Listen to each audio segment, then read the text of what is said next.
یہ آخری اب میں لے رہا ہوں۔ کہتے ہیں کہ حضرت عمر نے حضور کے آخری دور میں جب آپ نے وصیت کے لیے قلم دوات مانگا تو یہ کہہ کر انکار کر دیا تھا کہ آپ کی صحت بہتر نہیں ہے۔ ہمارے شیعہ حضرات اس واقعے سے استدلال کر کے حضرت عمر کی شخصیت کو داغدار کرتے ہیں۔ حضور کے احترام کے اس حکم کے پس منظر میں اس واقعے کی کیا توجیہ کریں گے؟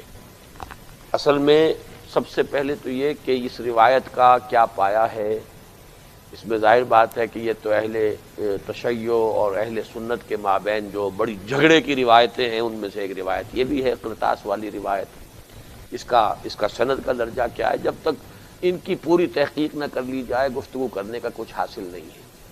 باقی یہ کہ بالفرض ایسا ہوا ہو تو حضرت عمر کے اس فعل کی توجیہ یہ ہے کہ حضور پر بھی جو طبعی کیفیات ہیں وہ وارد ہوتی تھی۔ آخر جب آپ کے جسم مبارک سے خون بہت بہہ گیا تو آپ پر بے ہوشی بھی طاری ہوئی تھی۔ بے ہوشی طاری ہوئی تھی کہ نہیں ہوئی تھی؟ اور بخاری شریف کی روایات سے ثابت ہے کہ حضور پر جادو کا اثر بھی ہو گیا تھا۔ اس پہلو سے اگر عالم نزا کے وقت آپ کی کیفیت ایسی ہو گئی تھی جس کے بارے میں حضرت عمر نے یہ رائے قائم کی تو اس میں کوئی کفر نہیں ہے، کوئی غلط بات نہیں ہے۔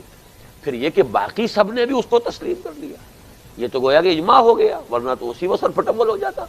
حضور صلی اللہ علیہ وسلم کے صحابہ جو ہیں وہ ایسے تو نہیں تھے کہ اس قسم کے معاملات کے اندر اگر وہ بات معقول نہ سمجھتے تو وہ اس وقت حضرت عمر سے نہ لڑتے، لیکن یہ کہ یہ بات تسلیم کر لی گئی تو اس کا مطلب یہ ہے کہ اس میں وزن تھا۔ اگر یہ روایت صحیح ہے، باقی میں نہیں جانتا اور میں نے ان چیزوں کو اپنا موضوع نہیں بنایا ہے، جن چیزوں سے کہ یہ جھگڑے متعلق ہیں میں تو ان چیزوں کو اپنا موضوع بنائے ہوئے ہوں جن میں اتفاق ہے، اور ہم چاہتے ہیں کہ ان کی بنیاد پر ایک دعوت اٹھے، ہم کو جد و جہد کریں، کوشش کریں۔